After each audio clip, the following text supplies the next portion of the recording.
Welcome to the final part of the spring roll pouch sew along. In part 4, we will cover steps 38 to 40 to finish the bag. So let's get moving.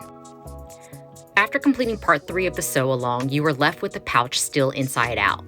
I'm double checking to make sure I graded the seam allowances in order to get those crisp corners. Through the opening left in the lining, grab the fabric furthest away to begin the turning process. While this can take quite a while, it's the most exciting and probably the most anxious part of making the spring roll pouch. But for those fresh, clean seams, it's a must. Make sure to push out all the corners and make sure the main zipper lays smoothly. Then I like to finger press all along the seams before using my iron, and also zip up the entire pouch and pinch the corners out just to inspect all of the sewing. You can see I have one last staple to remove before moving on. Then it's time to press. You can use a sleeve board to get into tight spots as shown, or you can use a mini travel iron since it has a shorter nose and fits perfectly inside to press all the fabric. Press well along the main zipper on both the main and lining fabrics.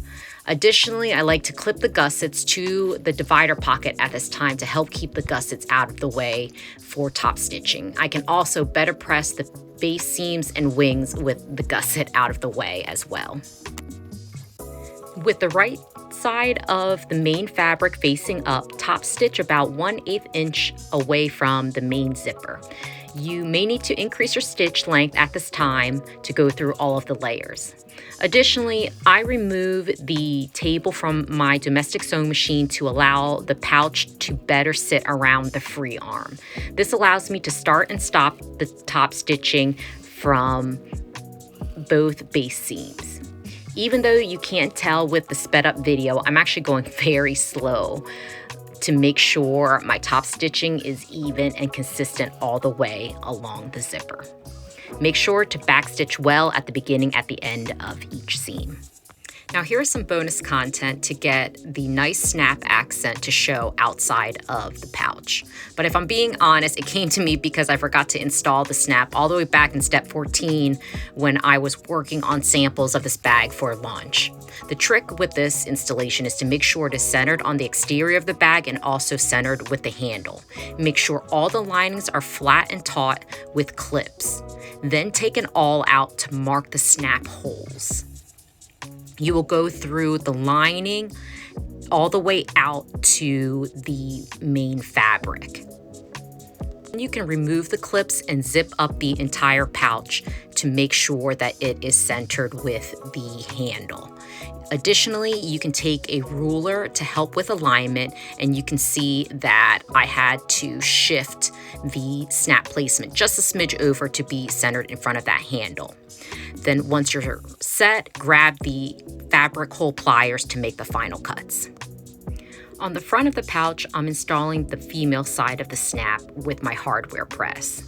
Then I swap out the dies to then install the male side of the snap. This installation only works if you have double-sided snaps, else you will get an unfinished look with single-sided ones. Always double check that your snaps work and align properly afterwards. Now it's time to attach the gussets. I'll show you 2 ways to sew them on and my tricks if you decide to take the rivet option. First, you center each gusset on the end of the divider pocket. I fussy cut my gussets to be centered on the floral print, making it easier to match. Clip in place and mark about 3/4 of an inch from the top edge. Make sure the gusset is clipped in as tight as it can go against the divider pocket. Then, starting at your marking, sew 1/4 of an inch from the gusset fold through all layers. You may need to increase your stitch length to go through all of this fabric. Stop as close as you can to the base and make sure you backstitch well. There is also the option to sew from the base of the pouch towards the divider pocket zipper. With this method, you have to fold the front and back of the pouch right sides touching each other to get the bottom of the gusset under your presser foot. Place the presser foot as close to the base as possible, getting in as tight to the bottom of the gusset. Then sew 1/4 inch from the folded edge. But this time, going this direction, you're able to get a little closer to the divider pocket zipper. The last option is the rivet one, but you are more than welcome to combine any of these techniques to finish the gusset. With the rivet placement already marked, fold in half following the center notches. Then use your punch plier to cut out the holes for the rivets, and this is only on the gusset. Then you clip it into place along the divider pocket and mark along those same holes that you just cut. Remove the gusset and then use your punch pliers to cut the holes along the divider pocket separately. Separating the cutting of the holes between the gusset and the divider pocket just allows the placement of these rivets to be straight and you won't get a skewed placement. Then add your rivets, attaching the cap before using your press. And here is the rivet press I use. It's dedicated strictly to rivets because my baby blue press is used for all other hardware installation. It's nice to have something so I don't have to switch out the dies as often. Then check to make sure that all the rivets are secure. Now it's time to move on to the very last step of the pouch, which is closing the opening left in the lining. You can see my needle is already threaded with the threads doubled up and the knot already on the end. I like to go through the inside of the opening and go back about 1/2 inch to make sure my knot is starting where the machine stitches are secure.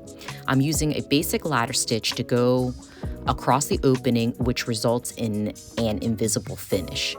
You can see I already folded back the seam allowances and pinned the base against the back to make sure my seams are straight. Carefully sew across the entire opening. I'd like to overlap my hand sewing with the machine sewing about 1/2 an inch at the end as well. Then tie a knot, maybe even double it. Then I make one last stitch going down right next to the knot, crossing over just a few threads in the fabric and coming up about 1 inch over to pull the knot to the wrong side of the fabric. Sometimes it's an easy pop, but sometimes I need to push it down with my nail. After you're finished, trim the excess thread and you are finished. Congratulations on making a spring roll pouch. Give your bag one last final press and admire your work. Let me know what you think in the comments below. Please like and subscribe to see all of the upcoming videos on my channel. Thanks.